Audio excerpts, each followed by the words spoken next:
There is no lonelier day in all the year, for those of us who have lost the person we love, than Christmas. The whole world conspires to remind you of what is missing. Everywhere you look, there are families gathering, couples laughing, the lights and the music and the warmth of togetherness. And there you sit, in the middle of all that brightness, with an empty chair where your whole world used to be. My name is Margaret Elaine. I am 83 years old, and I want to tell you how I survived the first Christmas after my husband died, and, just as important, how I learned to survive every one that came after.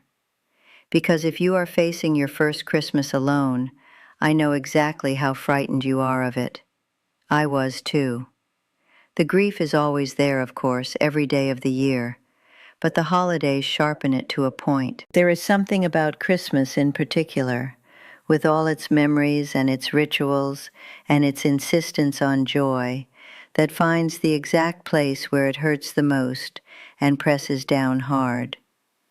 51 Christmases I had spent with Henry, 51 years of the same beloved routines, the tree in the same corner, his terrible carol singing, the way he always overdid the lights on the house, and I always pretended to complain. All of it, every cherished bit of it, was woven through with him. And so the first Christmas without him was not merely a sad day. It was a day that took every happy memory I owned and turned it into a wound.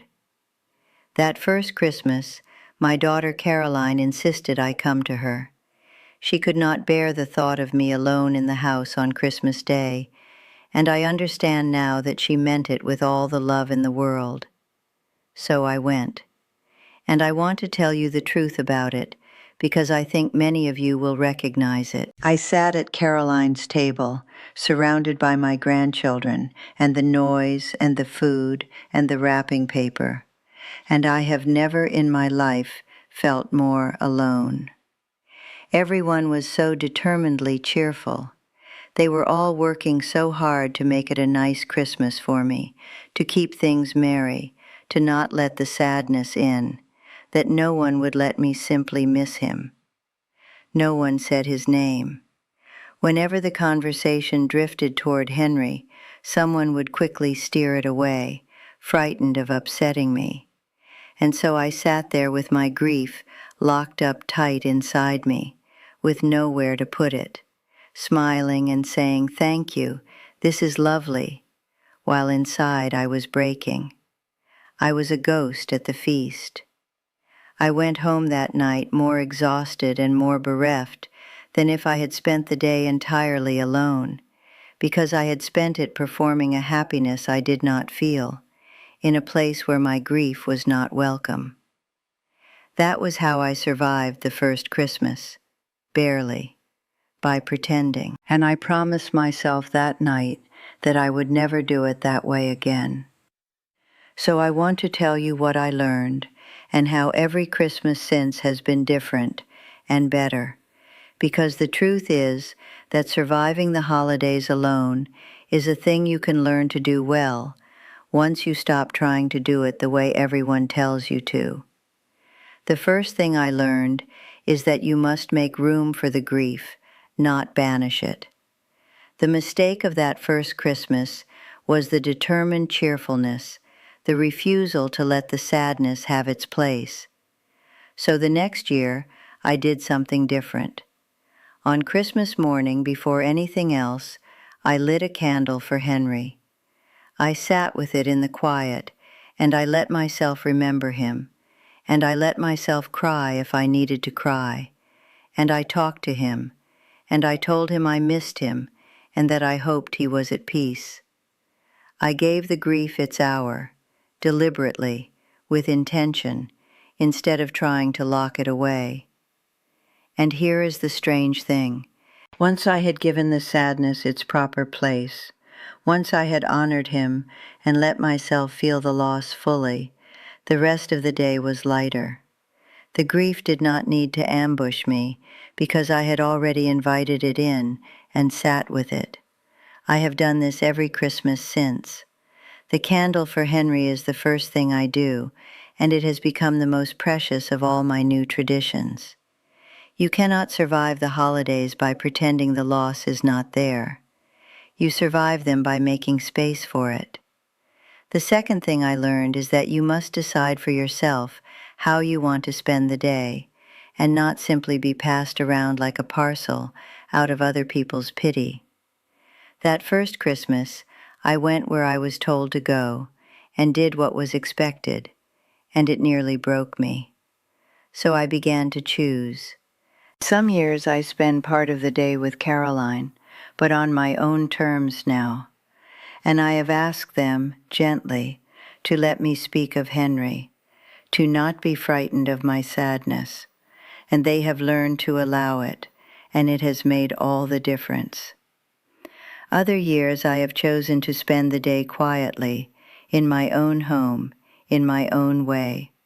And I want to tell you that a quiet Christmas alone, chosen freely, is 1,000 times better than a crowded one, endured out of obligation. There is no rule that says you must be surrounded by people on Christmas Day. If what you need is peace, then take the peace, and do not let anyone make you feel that you have failed at Christmas by spending it the way that actually comforts you. The third thing I learned is that giving to others is the surest cure for self-pity. A few years ago, my friend Ruth, who has been alone as long as I have, suggested we volunteer at the church Christmas lunch, the one they put on for people who would otherwise be alone on the day. And so we did, and we have done it every year since, and I tell you, it has transformed Christmas for me. There is something about getting up on Christmas morning with a purpose, with somewhere to be and people to serve, that lifts you clean out of your own sorrow. I spend the day ladling out turkey and mince pies to people far lonelier than I am, widowers and the elderly and the down on their luck, and in giving them a little warmth and company, I receive far more than I give. The loneliness of the holidays feeds on idleness and self-focus. The best thing you can do is to turn outward, to find someone else who is hurting, and to give them the kindness you yourself most need. It will come back to you tenfold. The fourth thing I learned is to keep the traditions that comfort and release the ones that wound. For a while I thought I had to do everything exactly as Henry and I had always done it, as a way of honoring him. But I found that some of the old traditions hurt too much, brought his absence too sharply to the fore. So I have learned to be gentle with myself about it. I still hang a few of the ornaments we collected together over 51 years, and each one is a small visit with a happy memory. But I no longer put up the great tree in the corner, because the corner without him in it beside it was more than I could bear. Instead, I have a small tree, my own tree, in a different spot, and it is mine, and it does not ache the way the old one did. You are allowed to change the traditions. You are allowed to keep what comforts and let go of what wounds. Honoring the one you lost does not mean preserving every painful ritual in amber. It means finding new ways to carry the love forward. And the fifth thing I learned, the deepest thing, is that the dread is always worse than the day. I have noticed this every single year. The weeks of December leading up to Christmas, the anticipation of it, the dread of the empty chair, are far harder to bear than Christmas Day itself. The mind, in its fear, builds the day up into something monstrous, and then the day arrives, and it is just a day, and you get through it, hour by hour, the way you have gotten through every other hard day, and then it is over, and you are still here, and you have survived. I tell you this so that if you are dreading your first Christmas alone right now, you will know that the dread is the worst of it. The day itself will be more bearable than your fear is telling you. You will get through it. You always do. I will not pretend to you that Christmas is easy now, even after all these years and all I have learned. There is still always a moment, usually in the quiet of the evening when the day is winding down, when I feel his absence so keenly that it takes my breath away. I do not think that will ever stop, and I am not sure I would want it to, because that ache is just the shape of how much I loved him. But I no longer dread Christmas the way I did. I have built a new kind of Christmas, one with room for the grief and room for the joy, one with my candle for Henry, and my small tree, and my morning at the church lunch, and a quiet evening of my own. It is not the Christmas I had for 51 years. That Christmas is gone, and I have grieved it. But it is a Christmas I can survive, and even, in its quiet way, treasure. So to you who are facing the first one, I want to say this. Light a candle for the one you have lost, and let yourself miss them out loud. Choose for yourself how you wish to spend the day, and do not be passed around out of pity. Find someone lonelier than you, and give them a little warmth. Keep the traditions that comfort, and gently release the ones that wound. And remember, above all, that the dread is worse than the day, and that you will get through it, just as I did, just as countless grieving souls have done before you. The first Christmas alone is one of the hardest things you will ever do, but you will survive it.